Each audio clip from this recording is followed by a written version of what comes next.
Prvi sončni vikend v letu smo izkoristili za vožnjo na morje. Portorož, sonce, toplota, morje. Vendar pa se na pot nismo odpravili kar tako. Želeli smo preizkusiti, ali se smotrno popeljati po stari cesti, ki je pogosto manj prometna, za povrh pa še vinjete ni potrebno kupiti. V 4 urah in pol smo bili na morju, vendar pa je seveda odvisno, koliko več ali manj goriva smo porabili.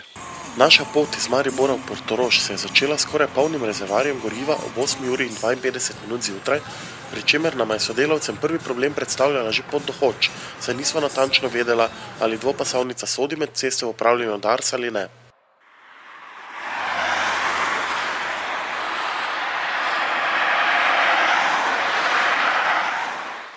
Na kaj se voznik sploh mora pripraviti, če se odloči za pot mimo avtocest?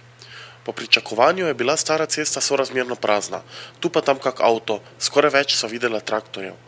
Prvih 5 pešcev, ki so stali ob cesti ali se oprečkali pred najnim avtomobilom, nam je pošteno prestrašilo, saj avtoceste vajen šofer ne pričakuje, da se mu pred avtomobilom pojavi človek, ki prečka vozišče. Še najhuje pa je bilo stati pri semaforjih, česar na avtocesti prav tako ne doživimo, razen seveda, če nas ustavijo rdeča luč pred predorom. Počasna vožnja čez naselja ima seveda tudi svoje prednosti. Poleg potnikov lahko tudi šofer v miru opazuje okolico in naravne znamenitosti krajev, skozi katere potuje. Takega lepotca, na primer, ne bi nikoli srečali na avtocesti. Za razliko od avtocestnih tabel, kjer je vsake toliko kilometrov zapisana oddaljenost do cilja, ta podatek na regionalnih cestah iščemo za manj. Včasih celo ne vemo, kam zaviti, zato imejte vedno pri roki zemljevid.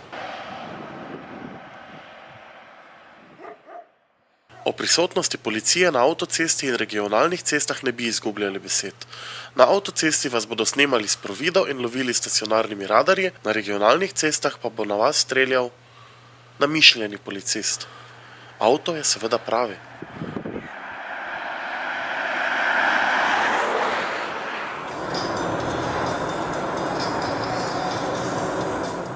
Trojanski krofi.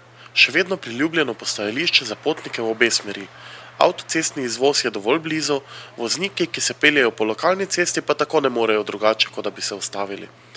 Tisti prihranek z nakupom vinjete smo porabili za nakup krofov, saj je pot do morja še dolga.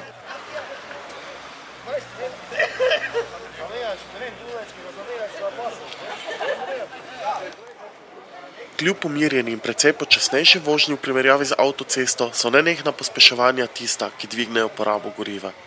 Veliko je prehitevanj, ki so seveda drugačne narave kot pri 2 pasovih. Naša poprečna hitrost je znašala v 70 km/h, zato tudi več kot 4 ure trajajoča pot do cilja. Samo z viaduktom Črni Kal se pot do morja skrajša za slabe pol ure, svoje pa doprinese tudi višja dovoljena hitrost ter veliko manj ovir. Kar precej utrujen je voznik, ko končno prispe na morje. Sonce in morje sicer povrnete energijo, toda regionalne ceste so nas pošteno izčrpale. Že res, da se velikokrat peljemo mimo znamenitosti, za ogled katerih bi bilo sicer treba zapustiti avtocesto, a na poti iz A v B je še vedno edina prava izbira. Zelo redki bodo tisti, ki se bodo v času turistične sezone na morje odpravili po našem vzoru, z namenom privarčevati pri nakupu vinjete. Za sklep naše poti verjetno dovolj poveže dejstvo, da smo se domov zapeljali po avtocesti. V Maribor smo prispeli po slabih 2 urah in pol zmerne vožnje.